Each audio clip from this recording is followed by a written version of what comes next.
Welcome to TiE Women Program launch. My name is Anastasia and I'm co-lead for TiE Women Initiative here in the Middle East, together with Shamima Parveen, who is also here on the webinar. Today we're going to talk about the most important people in our life, women. I truly believe that women are big superstars, managing households, career, business, and this is all happening at the same time.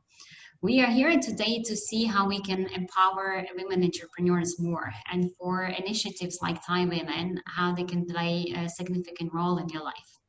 I'm excited to introduce to you in a minute our moderator, a guest of honor.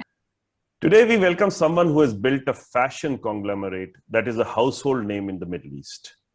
From a love for high fashion and a single Chanel boutique in Kuwait in the 90s, to a plethora of globally known and a lot of them self-created high fashion brands, Ingie Chalhoub, the founder and president of the Etoile Group, is with us today. She has earned the title of one of the most powerful Arab businesswomen of all time, and very deservedly so. We have the privilege of her company today to share with her her journey, to know more about the challenges and milestones on the way, and some tips and a lot of advice for the budding entrepreneurs listening today. Welcome, Ingie Chalhoub, on behalf of TiE, the largest organization fostering entrepreneurship globally, its team, members, and all the budding entrepreneurs. Thank you for your time, and it's my privilege to welcome you here. Thank you, PK. Thank you to TiE Global. It is a privilege to be with you tonight.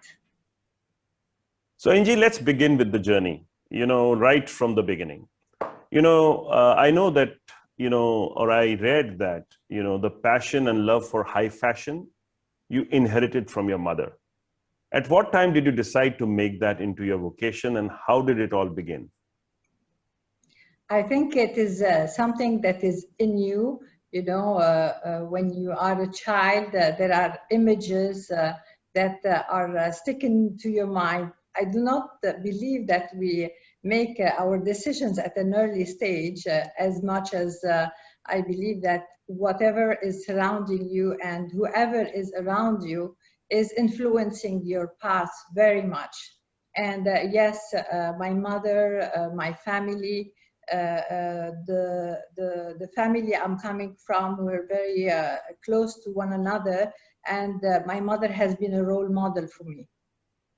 For many years, I was looking at her because she was also an entrepreneur at her time where things were a bit more complicated even.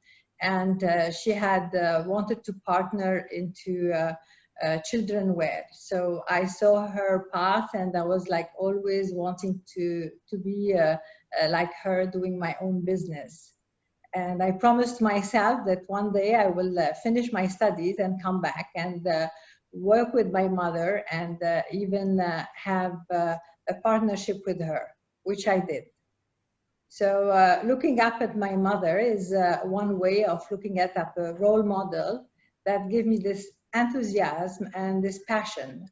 And we are all influenced at a very young stage of our life. It's very important to be looking at someone, and my mother was my role model. So, Ingie, the life for everybody is different. In your case, the life has been a series of moves and new beginnings, rebuildings. Something also a startup founder has to do all his life or her life. All of these teach you some lessons. So what were the lessons that you learned in these moves and rebuilds and until you reached where you are? We want you to tell what is it that people can learn from similar moves before they make you successful.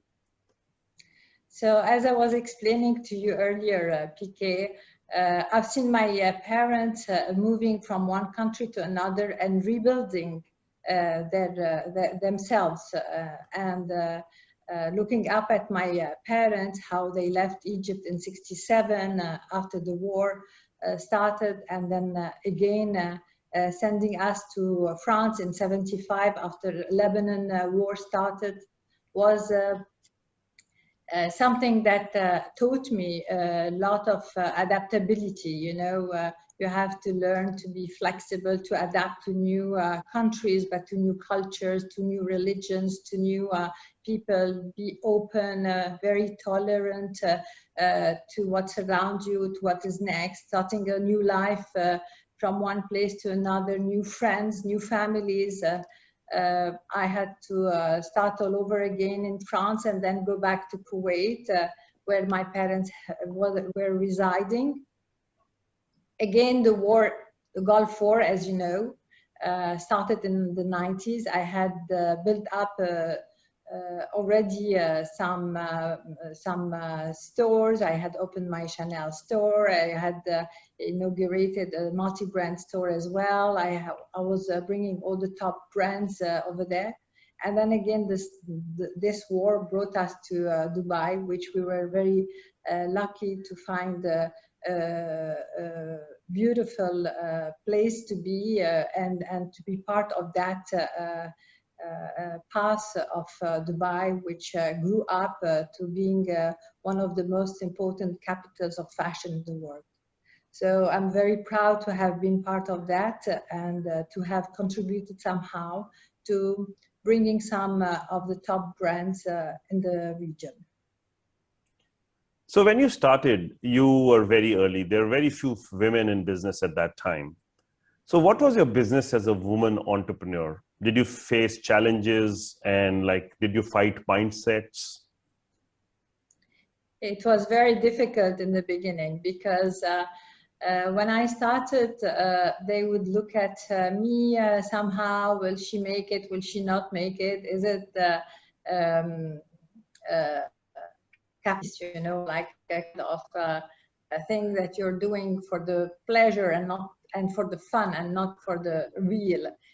People would not take me seriously. I had to really make sure that people would take me seriously.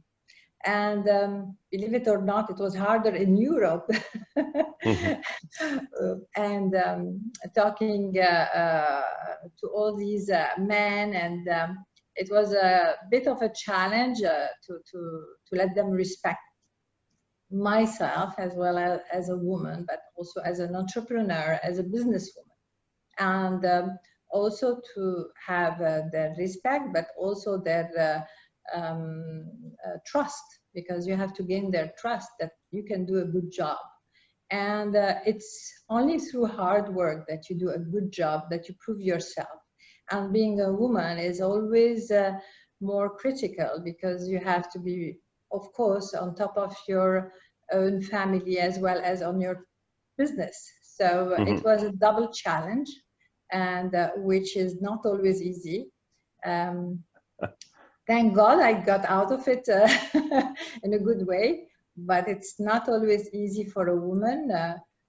As I always said to my partners, I started my job and my work before even I get my children. So when I was even pregnant, I didn't have any maternity leave. The second day I was in hospital, I had my assistant coming and making sure to make me sign all these checks and all these things. So there is not like a single day that you can say you are on holiday. You are never on real holiday.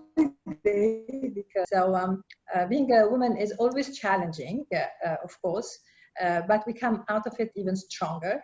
And I do believe that women, with their intuition, they have something that men can look up at. And I do believe that women are very good at what they do. They are quite perfectionist, and I love hiring women. I love their strengths, their inner strengths, their inner beauty. And of course, we struggle much more, but it is important to give them more opportunities. Even if we know that they have children, they have families. It's not always easy for them, but we have to be even more tolerant with them, because what they have to give is worth it, and it's even bigger. So, that's so important. And one more thing that I've always looked at, behind, as every successful man is a successful woman, I think behind every successful entrepreneur is a mentor. And I'm sure you, while you were building your enterprise, you also had a lot of people. Is there somebody who mentored you, or did you get support from people who actually helped you build what you built? I always refer to my husband, and yes, I can be proud to say that anytime I need advice, I would go to my husband, and it is important to have that support, but not only professionally, but also personally. When I used to travel and have 3 weeks of fashion weeks to do and buyings to do, and I was on my own, and my children were left behind when they were kids, and to have the support of your partner. It is very important because it is the only way out to be able to have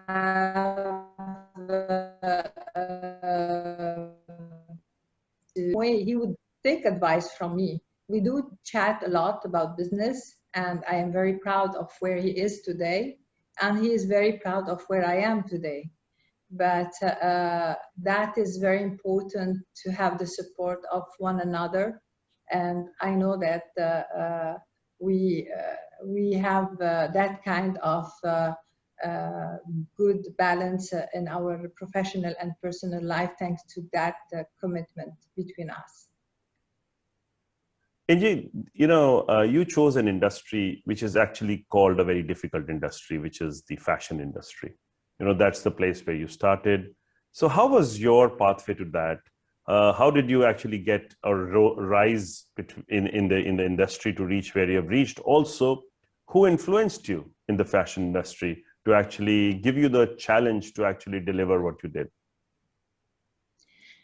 So the fashion industry is a very difficult industry. And when I started it, it was really for my passion I was catering my Barbies, their dresses, everything, at the time it was not something that you would find in the market to buy a Barbie dress. So I used to really sew them and used to select their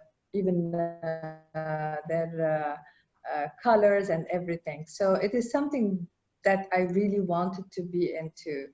So somehow I didn't know which way to go for it, because I was also an artist and I used to draw. I still draw, sorry. But I started drawing and I won a competition, and I wanted to be, arts and fashion were for me both the thing that I always look up at. And when I visited Italy, and for the first time I was like 14 or 15, and I saw Michelangelo Chapelle 16. This is the time I started really wanting to draw, and I won a competition at that time, and I drew Adam and Eve from the Chapelle 16. So Michelangelo was somehow my muse for art, and then later on for fashion. My mother was really like the Liz Taylor, we used to call her. Everybody would tell her she had green eyes. She was so beautiful and always very, very elegant. So it is something that goes from your childhood to later on, and it is true that that is something natural, not something that you really forecast. So when you started in the fashion industry, typically you started with working with some of the existing labels, some of the existing big names. But over time, you actually got to a point where you decided to use your talent and start putting out what you wanted to build, and you built your own label. Tell us that story. How did you get down to doing it yourself? You know, when I was young, my father was very conservative, and he would not want me to go too much into arts. And I told you I had won competitions. I was doing a lot of artistic things, pottery, painting, drawing, sewing dresses to my Barbies and all of that. So for him, it was like, no, no, you don't go on that road, you know. That was the old mentality of our of my father generation, you know. So so I started business, and I started fashion after my business graduation, because he was always afraid I would leave my studies for my arts.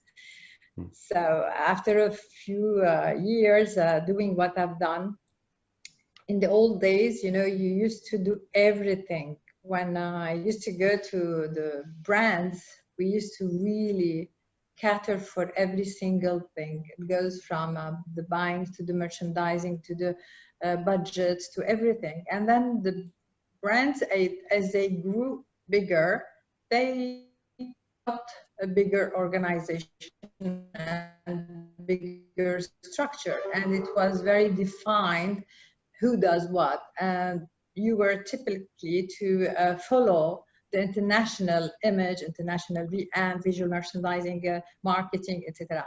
As I was used to do them myself, all the marketing media, I used to do all the media planning, the marketeers, the events, the PR, used to do everything. The brands wouldn't even ask me, you know, they used to say, okay, we trust you, you go ahead. But later on, the brands got like a kind of model where you have to just apply their international model into your region. So it was like executing a model, which worked elsewhere.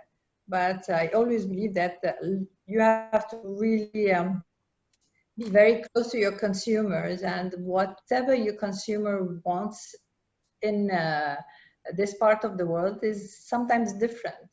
So it is different from Europe or from the States. It's even different from Saudi to Bahrain to Kuwait to, and I have started in Kuwait, it's true, but I continued in the Emirates, and I opened up Saudi market and other markets. So I went more regional, and I knew the difference between Saudi woman, from a Kuwaiti woman, from an Emirati woman, from a tourist in Dubai or Abu Dhabi women, what they would like to have, and I wanted to cater for them something that I believed was really the right products.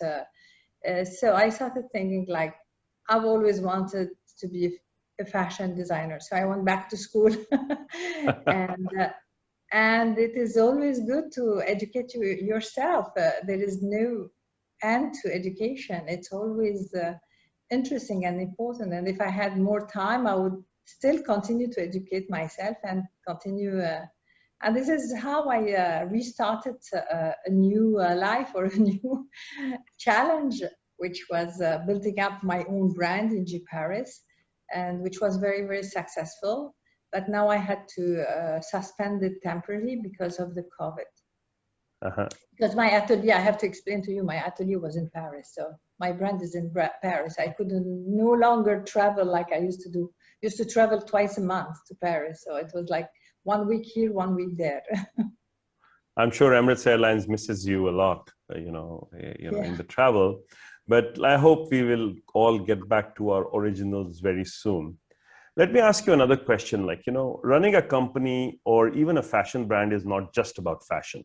In fact, there's so much else besides it, from different things, different challenges that you face every day, from talent to real estate to technology. What is the expectation on that? How do you keep yourself up to date on the trends and needs of all the other things which are not fashion, but besides, which are required to make the clock work, basically? You have to be very close to your consumer. And today the technologies have expanded so much that being close to them is even better when you get the right technology behind, and you have to grow yourself and grow your company to be able and adapt to the new needs.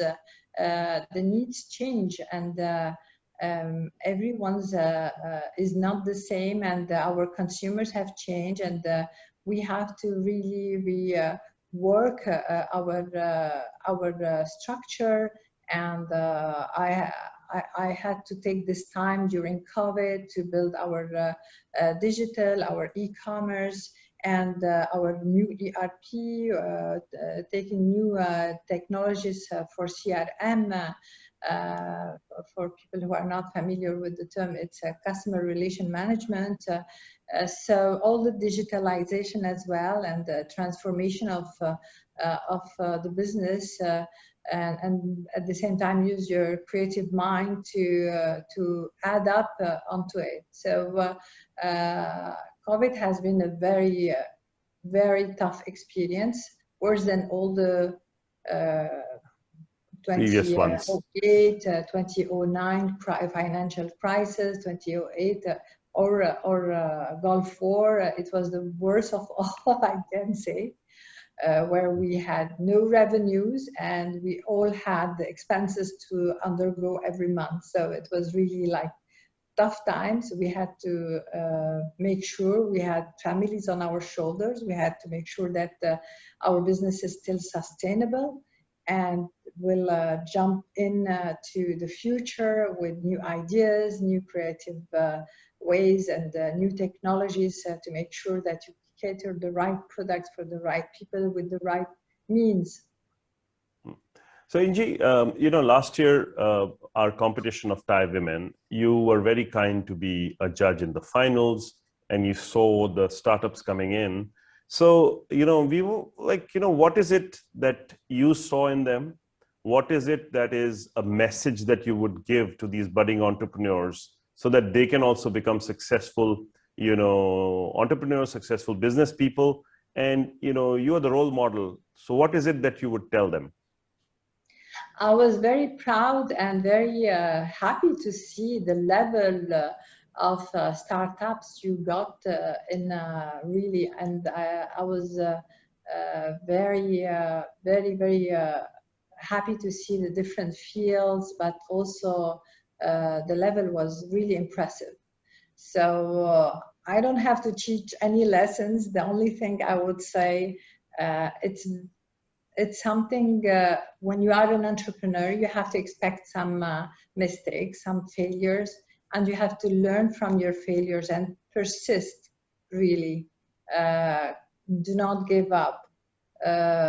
You have to believe in yourself and believe in your team. You build up a team, you build up a company, and you have to learn from your failures and be humble about it, because everyone does mistakes. Be humble. That is a great message for all of us listening to it. But before we end this segment, Ingie, I want to ask you a question about your legacy. You built all this. What is it that you want to leave as your legacy? What is your cause? What makes Ingie Chalhoub tick? Like, what makes you happy besides work, besides business? Or something that you would want to leave for everybody? It's a very difficult question, but I would say every one of us would like to leave a legacy. So for me, I would like to open the doors for others, for other women, and be able to inspire some people and mentor them, and make sure that my expertise and my know-how is shared, because this is how you can you can have others benefit of it. And this is where I will be happy, when people benefit of my mistakes and the learnings I've had, because I've also had my own failures and my only one. It didn't come easily, but it's important that we share them, and sharing them is what I would love to. Ingie Chalhoub, thank you so much. That is such a great piece of advice for everybody. That you leave this legacy for everybody. Thank you very much for spending the time, and I hope you stay with us as we continue talking to the other two people I want to bring on board in the conversation. Absolutely, So, with pleasure. thank you. Thank you very much, Pepe. Thank you so much.